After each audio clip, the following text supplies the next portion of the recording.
আসসালামু আলাইকুম ওরহমতুল্লাহি ওবারাকাতুহু। শাহে মদিনা দরবার শরীফ ইউটিউব চ্যানেলের পক্ষ থেকে সকলকে জানাই আন্তরিক মোবারকবাদ। আজকে যারা নিয়মিত চোখ রাখছেন শাহে মদিনা দরবার শরীফ ইউটিউব চ্যানেলে সকলকে আসসালামু আলাইকুম রহমতুল্লাহ। আমি প্রতিদিনের মতো আজও একটি বিষয় নিয়ে আলোচনা হাজির হয়েছি। সে বিষয়টি হলো যে 3টি আমল করলে কলব জারি হয়। কোন সেই 3টি বিষয় আমি আলোচনা করছি শাহে মদিনা দরবার শরীফের কানকা শরীফ থেকে। এটা কানকা শরীফ, ওই কানকা শরীফে বৈশাখ ইনশাল্লাহ এখানেই আমি আলোচনা করছি, দেখতে পাচ্ছেন। তো যারা চ্যানেলে নতুন আছেন আপনারা একটু সাবস্ক্রাইব করে রাখুন, যাতে অন্য দিনের ভিডিওগুলি আপনার সামনে আগে আগে চলে যায়, আপনি পেতে পারেন, আলোচনা শুনতে পারেন। আসুন যাক, আলোচনা করা যাক যে 3টি আমল করলে কলব জারি হয়। সে বিষয়ে আজকে আমি আপনাদের সামনে আলোচনা পেশ করবো ইনশাআল্লাহ।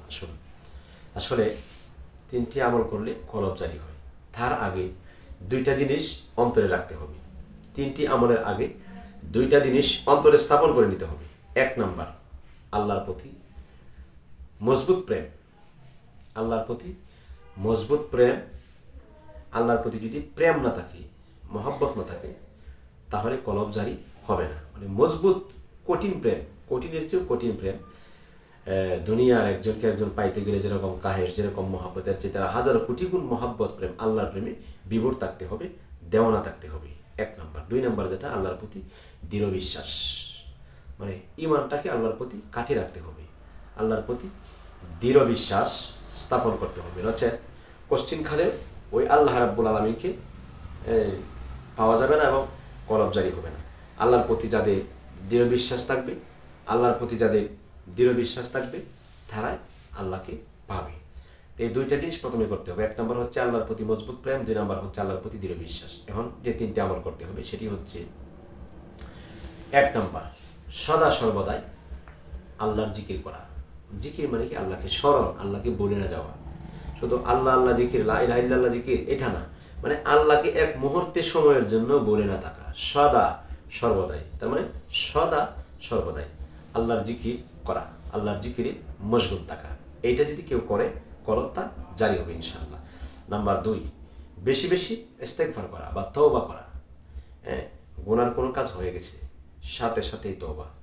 পাপ হয়ে গেছে, অন্যায় হয়ে গেছে, অপরাধ হয়ে গেছে, বুঝতে পেরেছি, জানতে পেরেছি যে আমার তো ভুল হয়েছে, সাথে সাথে আল্লাহর কাছে তওবা, যে আল্লাহ বাকি জীবনে এরকম পাপ করবো না, এরকম গুনাহ আর করবো না, আজকে হয়ে গেছে, আল্লাহ তোমার কাছে ক্ষমা চাই।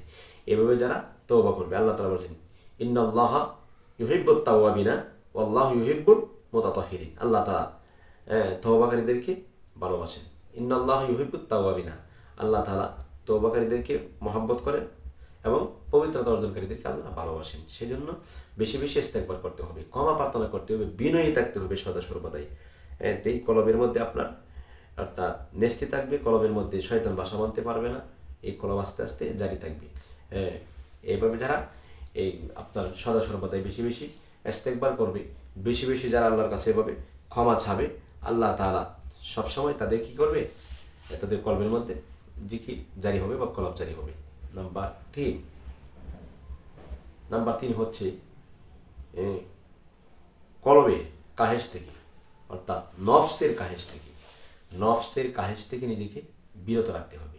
নফসে যেটা চাই, চুরি করার মন চাই, জিনা করার মন চাই, পাপ করার মন চাই, অন্যের গীবত বেশি গাইতে মন চাই, অন্যের সমালোচনা করতে মন চাই, ওই বাড়ি হাইটা পাড়া বেড়াইতে মন চাই, এই গানের কথা ওই গানে লাগাইতে মন চাই, ওই জনের কথা ওই জনের ওখানে লাগাইতে মন চাই, অমুকের সাথে মুখে ঝগড়া করতে মন চাই, এমুকের বিরুদ্ধে মিথ্যা সাক্ষী দরবারের মধ্যে দিয়ে ওনাকে ফাঁসাইতে মন চাই, অর্থাৎ একটা মিথ্যা মামলার সাক্ষী হয়ে যাওয়া, অর্থাৎ একটা সুদগরের পক্ষে একটা সাক্ষী দেওয়া, ঘুষখোরের পক্ষে একটা সাক্ষী দেওয়া, মানে রিয়া, হিংসা, যতগুলি আছে খারাপ কাজ, সমস্ত কাজ থেকে যখন বিরত থাকবে, সবসময় কাহেশ থেকে, সবসময় নফসের কাহেশ থেকে যখন একটা মানুষ বিরত থাকবে, তখন তার কলবটা জারি হবে। এর মধ্যে তার হক্কানি রব্বানি একজন পীর মুর্শিদ থাকবে।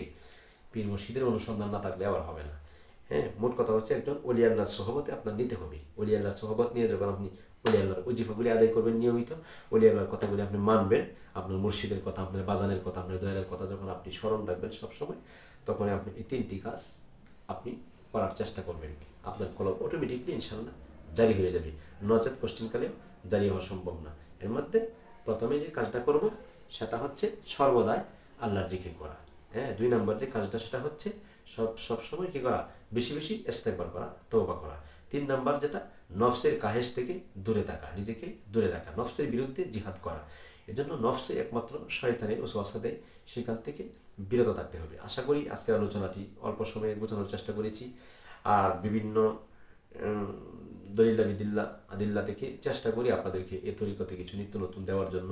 সেজন্য যারা তরিকতকে ভালোবাসেন, হ্যাঁ, পারলে একটা লাইক, আপনাদের মতামত কমেন্ট বক্সে জানাবেন। এছাড়াও স্ক্রিনে দেওয়া নাম্বার আছে, ওই নাম্বারে আপনারা যোগাযোগ করবেন। শাহে মদিনা দরবার শরীফ, কিশোরগঞ্জ, গাবতলী, বৌলাই। হ্যাঁ, এটা গাবতলী গ্রামে, বৌলাই ইউনিয়নে শাহে মদিনা দরবার শরীফ উপস্থিত। আসুন, ইনশাল্লাহ সকলে বুঝতে পেরেছেন আশা করি। সকলে ভালো থাকবেন, সুস্থ থাকবেন। আল্লাহ রাব্বুল আলামিন যেন আমাদের সকলকে কলবকে যেন জারি করে দেয়, কারণ কলব জারি না হওয়া পর্যন্ত কোনো মানুষ আল্লাহ রাসূল পাবে না। এজন্য কলব জারি হওয়ার জন্য একজন মুর্শিদের সন্ধানে আপনি বাইর হন, মুর্শিদের সান্নিধ্যে আপনি যান, নচেত কলব জারি হবে না। হক্কানি রব্বানি ওলি আল্লাহর পথে আপনি পথ চলুন। আপনি একজন অভিভাবক, আপনি একজন গার্জিয়ান মনে করে ওনার হাতে হাত দিয়ে বায়াতুল রাসূল গ্রহণ করুন। ওই কলবটাকে জারি করা, কলব জারি না করায় যদি কবরে যান, কবরের মাটি চাপ মারবে, কবরের সোয়াল জব কষ্ট হবে। সেজন্য কলব জারি হতে হবে। আহারে, পৃথিবীতে আসলাম, খাইলাম, ঘুমাইলাম, সংসারাদি করলাম, চলে গেলাম, এটা তো জিন্দিগি নয়, বন্দিগি করতে হবে।